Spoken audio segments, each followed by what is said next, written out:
Segundo Reis, capítulo 17, versículo 1 ao capítulo 18, versículo 12. Oséias, filho de Elá, começou a reinar em Israel no 12º ano do reinado de Acás, rei de Judá. Reinou em Samaria por 9 anos, fez o que era mau aos olhos do Senhor, mas não tanto quanto os reis que governaram Israel antes dele. Salmaneser, rei da Assíria, atacou o rei Oséias e o obrigou a lhe pagar impostos, a lhe pagar tributos. Oséias, porém, conspirou contra o rei da Síria, deixou de pagar o tributo anual e pediu ajuda a So, rei do Egito. Quando o rei da Síria descobriu a traição de Oséias, mandou colocá-lo na prisão. O rei da Síria ocupou todo o território de Israel e durante 3 anos cercou a cidade de Samaria. Por fim, no 9º ano do reinado de Oséias, o rei assírio conquistou Samaria e exilou os israelitas na Síria. Criou assentamentos para eles em Ala, ao longo das margens do rio Abor, em Gozã e nas cidades da Média. Isso aconteceu porque os israelitas adoraram outros deuses. Pecaram contra o Senhor seu Deus, que os havia tirado da terra do Egito e os livrados do poder do faraó, rei do Egito. Seguiram as práticas das nações que o Senhor tinha expulsado de diante deles, bem como as práticas introduzidas pelos reis de Israel. Os israelitas também fizeram em segredos muitas coisas que não eram corretas diante do Senhor, seu Deus. Construíram santuários idólatras em todas as cidades, desde o menor posto de vigilância até a maior cidade murada. Ergueram colunas sagradas e postes de Azerá no alto de todo o monte e debaixo de toda árvore verdejante. Queimaram incenso no topo dos montes, como faziam as nações que o Senhor havia expulsado de diante deles. Os israelitas praticaram muitos atos perversos que provocaram a ira do Senhor. Adoraram ídolos, apesar das advertências claras do Senhor contra isso. Repetidamente, o Senhor enviou profetas e videntes para advertirem Israel e Judá. Com esta mensagem: afaste-se de seus maus caminhos.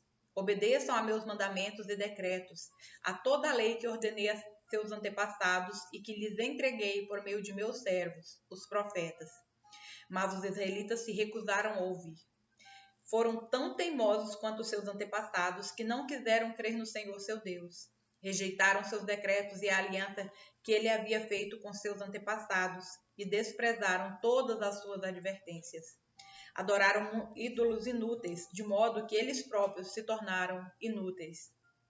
Seguiram o exemplo das nações ao redor e desobedeceram a ordem do Senhor para que não as imitassem. Rejeitaram todos os mandamentos do Senhor seu Deus e fizeram 2 bezerros de metal. Ergueram um poste de Azerá e adoraram Baal e todos os astros do céu. Chegaram a sacrificar os próprios filhos e filhas no fogo. Consultaram adivinhos, praticaram feitiçaria, venderam-se para fazer o que é mal aos olhos do Senhor e provocaram sua ira. O Senhor se indignou muito com Israel e o expulsou de sua presença. Com isto, restou somente a tribo de Judá. Mesmo o povo de Judá, porém, não obedeceu aos mandamentos do Senhor seu Deus, pois seguiu as práticas perversas introduzidas por Israel. O Senhor rejeitou todos os descendentes de Israel. Como castigo, entregou-os a seus inimigos, até que expulsou Israel de sua presença. Pois quando o Senhor arrancou Israel do reino de Davi, os israelitas escolheram Jeroboão, filho de Nebate, como rei. Mas Jeroboão afastou Israel do Senhor e os levou a cometer grande pecado. E os israelitas continuaram a seguir todos os caminhos maus de Jeroboão. Não se afastaram desses pecados, até que, por fim, o Senhor os expulsou de sua presença, como todos os seus profetas haviam advertido. Assim, Israel foi deportado de sua terra para a Síria, onde permanece até hoje. O rei da Síria trouxe povos da Babilônia, de Cuta, de Ava, de Amate e de Sefarvaim, e os estabeleceu nas cidades de Samaria, em lugar dos israelitas. Eles tomaram posse de Samaria e habitaram em suas cidades. Assim que chegaram, esses estrangeiros não adoravam o Senhor, de modo que o Senhor mandou leões que mataram alguns deles. Por isso, enviaram uma mensagem ao rei da Assíria. O povo que o Senhor deportou para as cidades de Samaria não conhece os costumes do Deus da terra. Ele mandou leões para destruí-los, porque não conhecem suas exigências. Então o rei da Síria deu esta ordem: envie um dos sacerdotes exilados de volta a Samaria. Ele viverá ali e ensinará os novos habitantes os costumes do Deus da terra. Um dos sacerdotes exilados de Samaria voltou a Betel e ensinava os novos habitantes a adorarem corretamente o Senhor. Contudo, cada um desses povos estrangeiros continuou a fazer seus deuses e adorá-los. Em todas as cidades onde habitavam, colocavam seus ídolos nos santuários idólatras que o povo de Samaria havia construído. Os da Babilônia adoravam as imagens do deus Sucote-Benote. Os de Cuta adoravam o deus Nergal. Os de Amate adoravam o deus Azima. Os aveus adoravam os deuses Nibás e Tartaque. E o povo de Sefarvaim até queimava os próprios filhos como sacrifício aos deuses Adrameleque e Anameleque. Esses novos habitantes adoravam o Senhor, mas também nomeavam qualquer pessoa como sacerdote para oferecer sacrifícios nos lugares de culto. E embora adorassem o Senhor, continuavam a seguir seus próprios deuses, de acordo com os costumes de suas nações de origem.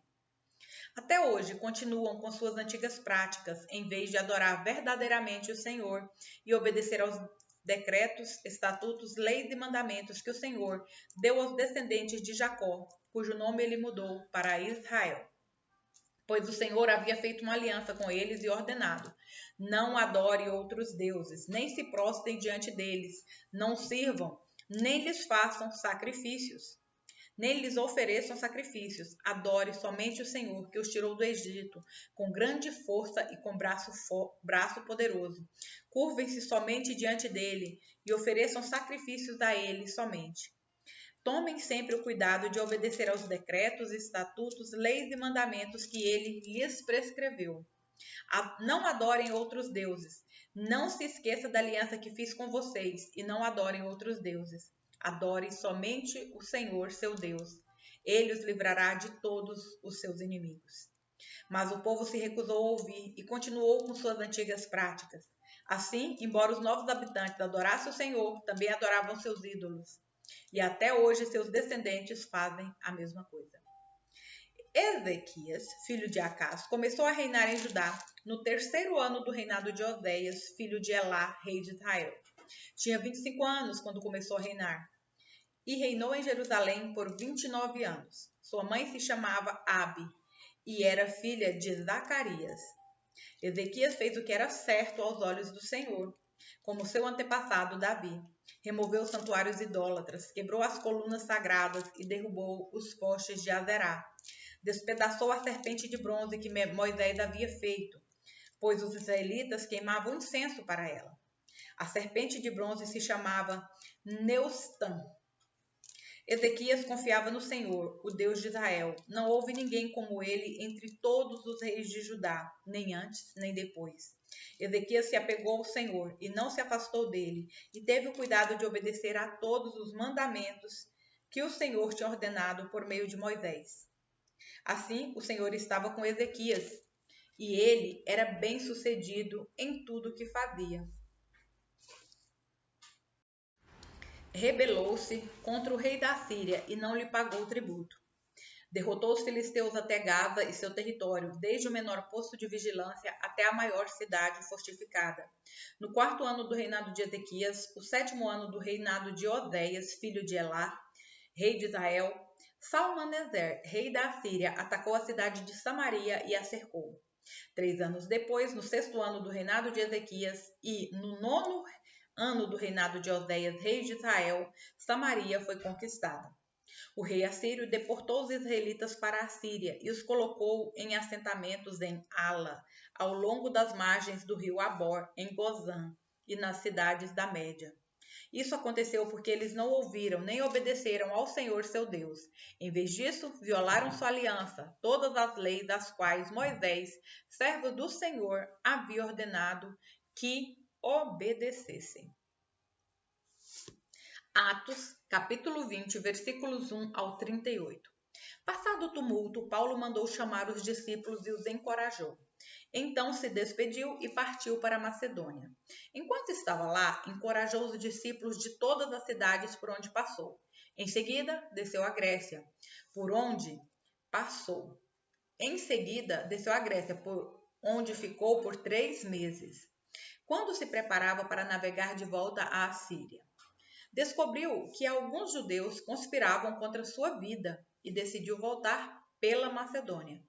Alguns homens viajavam com ele: Sópatro, filho de Pirro, de Bereia, Aristarco e Secundo, de Tessalônica, Gaio, de Derbe, Timóteo e Tíquico e Trófimo, da província da Ásia.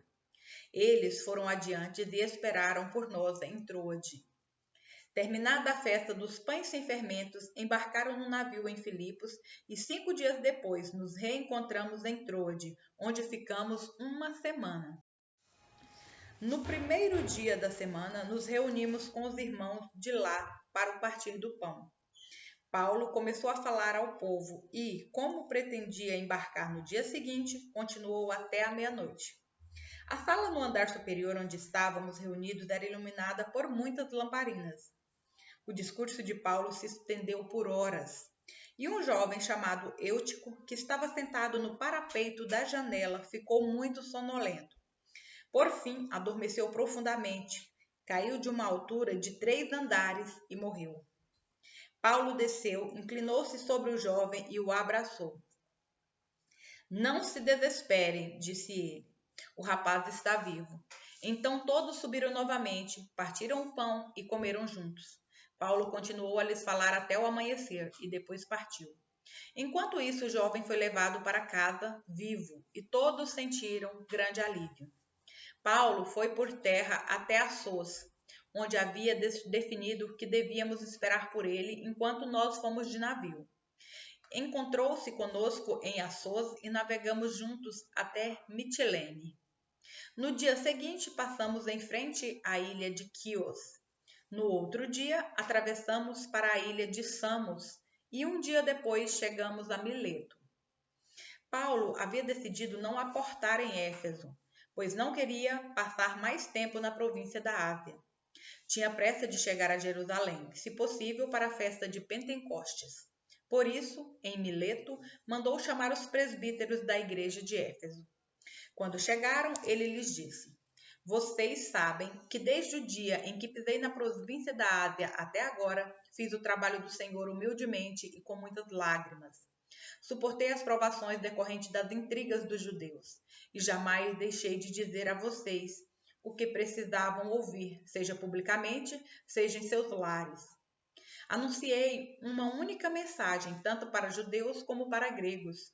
É necessário que se arrependam, se voltem para Deus e tenham fé em nosso Senhor Jesus. Agora, impelido pelo Espírito, vou a Jerusalém. Não sei o que me espera ali, senão que o Espírito Santo me diz: em todas as cidades que tenho pela frente, prisão e sofrimento. Mas minha vida não vale coisa alguma para mim, a menos que eu a use para completar minha carreira e a missão que me foi confiada pelo Senhor Jesus: dar testemunho das boas novas da graça de Deus. Agora sei que nenhum de vocês, a quem anunciei o reino, me verá outra vez. Por isso, declaro hoje que, se alguém se perder, não será por minha culpa, pois não deixei de anunciar tudo o que Deus quer que vocês saibam. Portanto, cuidem de si mesmos e do rebanho sobre o qual o Espírito Santo os colocou como bispos, a fim de pastorearem sua igreja, comprada com seu próprio sangue. Sei que depois de minha partida surgirão em seu meio falsos mestres, lobos ferozes que não pouparão o rebanho. Até mesmo entre vocês se levantarão homens que distorcerão a verdade, a fim de conquistar seguidores. Portanto, vigiem, lembre-se dos 3 anos que estive com vocês, de como, dia e noite, nunca deixei de aconselhar com lágrimas cada um de vocês. E agora eu os entrego a Deus e à mensagem de sua graça, que pode edificá-los e dar-lhes uma herança junto com todos que ele separou para si. Jamais cobicei a prata, o ouro ou as roupas de alguém. Vocês sabem que essas minhas mãos trabalharam para prover as minhas necessidades e as dos que estavam comigo. Fui exemplo constante de como podemos, com trabalho árduo, ajudar os necessitados, lembrando as palavras do Senhor Jesus. A bênção maior em dar que em receber. Quando Paulo terminou de falar, ajoelhou-se e orou com eles. Todos choraram muito enquanto se despediam dele com abraços e beijos. O que mais os entristeceu foi ele ter dito que nunca mais o veriam. Então eles o acompanharam até o navio. Salmos, capítulo 148, versículos 1 ao 14. Louvado seja o Senhor. Louve o Senhor desde os céus. Louve-no desde as alturas. Louve-no todos os seus anjos. Louve-no todos os exércitos celestiais. Louve-no sol e lua. Louve-no todas as estrelas brilhantes. Louve-no altos céus. Louve-no vapores acima das nuvens.